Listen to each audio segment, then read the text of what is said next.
Britten, who is speaking as an individual on the same item. Welcome, Simon.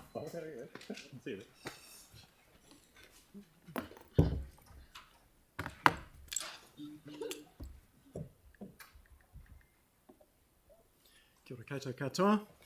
Thanks for the opportunity to speak. As Mayor Phil has said, I'm speaking to the same agenda item as Mayor Sam. And Mayor Sam has spoken to the work of LGNZ and the merits of membership, as I had no doubt he would. I've prepared a few points from a slightly different perspective.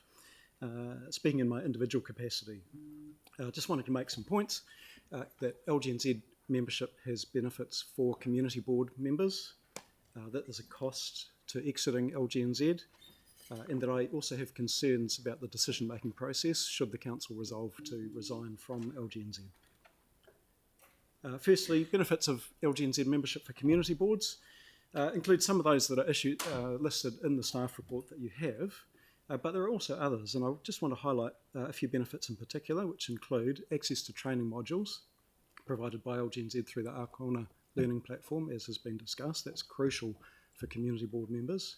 Counselling and support service and access to wellbeing tools, advice on process matters, supports from the Community Board Executive Committee, CBEC, membership pricing for attendance at the Community Boards Conference and potential council support for travel to that conference, and advocacy by CBEC on behalf of community boards. Last year, as part of the work program of CBEC, the Executive Committee for Community Board Members, we undertook a survey nationally of community board members and of mayors, and that has led to a development of a work program with the findings from that survey, which includes sharpening our focus on training and professional development for community board members, increasing advice and on-the-ground support and advocacy for our boards, and that's shaped by feedback from our members. Around professional development, I understand that Council has an annual allocation of up to $4,000 per councillor for individual training. However, that's not the case for community board members. Our annual allocation is zero. So my question there is, what will Council do to support the professional development of community board members if support from the Arcona program is not there for us? Regarding costs, back in 2021, the last time this issue came up before the Council, staff advised Council about alternatives to membership. Council was advised at that time that it would be necessary to resource at least 2 additional senior FTE roles, plus there'd be additional costs. And that would cost more to do than today's membership cost, let alone what's been raised this morning, for example, around economic benefits of conferences. So to view the LGNZ membership cost as free money that would just be freely available either to delete from the budget or to reallocate to another project should the council resign, that's magical thinking. On process, finally, you're all familiar with Section 78 of the Local Government Act. A local authority must, in the course of its decision-making process in relation to a matter, give consideration to the views and preferences of the persons likely to be affected by or have an interest in that matter. In this case, there are 54 elected members who will be affected by this decision, 1 mayor, 16 councillors, and also 37 other community board members. Those 37 community board members, as today's report notes, will lose the benefits of LGNZ membership, yet the council hasn't taken any action to consider their views and preferences. And my deputation today is no substitute for genuine consideration. Also, our governance partnership agreement states that there's an obligation to consult on matters that might affect a board or its members.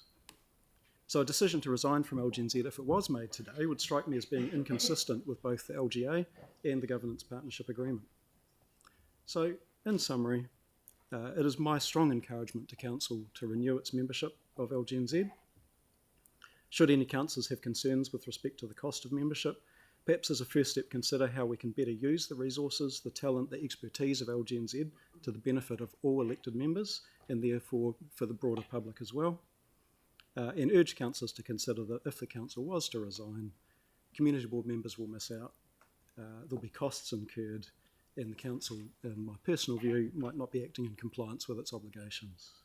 Thank you. Thank you, Simon. Because we went over, is there any burning question? McClelland and then Scandrick, please. Thanks, Simon. Are you aware that tomorrow we're talking about PD opportunities for for elected members. Yes, that's where I learned about the size of your PD budget versus mine. Yeah. So we do. We offer chairs training and induction training from our PD budget. So it's some money does go to the community board members from our budget. Thank you. And thank you, Simon. When I first stood for community board, training was not part of it, because when you mention about people being elected members being affected, you would also argue that there's around 500,000 ratepayers that will be affected one way or the other, depending how you're arguing. So what would you say with regards to when you were elected, or I was elected, it never crossed my mind about interest groups with regards to training with LGNZ. It was about my community, so the training was irrelevant. And I'm just wondering what you would say to that. Now you're in. Yeah, Kapai. My perspective would be that professional development for all elected members enables them to better serve their communities. But we could also pay for that ourselves, as many of us has done through our careers. Yeah, that's true. Less of an ability to do that when you're on a community board salary than on a councillor salary. Or a private salary. Okay, thank you. Councillor Moore, please.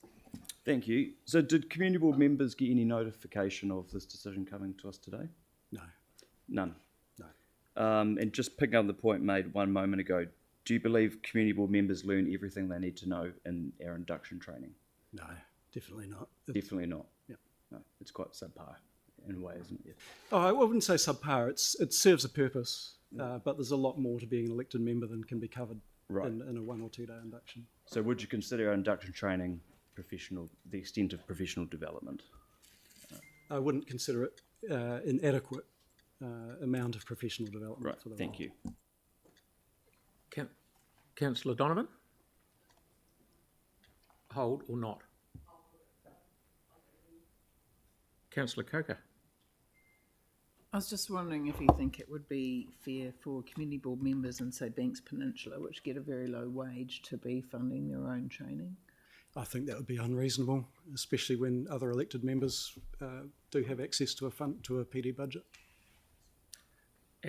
And Councillor Donovan?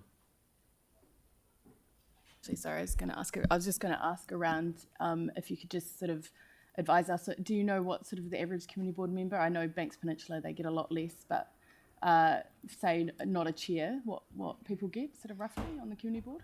So Christchurch City Council community board members, who are relatively well paid compared to the situation nationally, it's in the low 20,000s. Okay, thank you. And Councillor Barber, please. Thank you, Mayor. Thanks, Simon.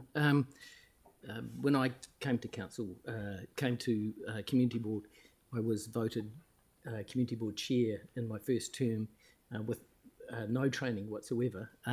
However, staff did an amazing job of sort of leading me through the process. I wonder, if you'd comment on the value of on-the-job training over what LGNZ could have done for me in that situation. Mm-hmm.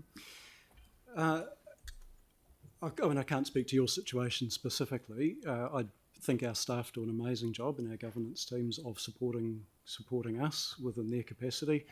I hope I'm not telling any secrets. So just in this room, there's been a little bit of even perhaps staff budget has been used to support some training for community board members in the past, which obviously is taking it away from somewhere else as well. But again, I'd say on-the-job training is no substitute for structured training and from hearing from experts. Okay, thank you. Thank you very much, Simon, for your time. Thank you. Mayor Phil. Thank you, Councillors. Okay, next I'd like to welcome Julian Floon, Chief Executive of Sport Canterbury, who will speak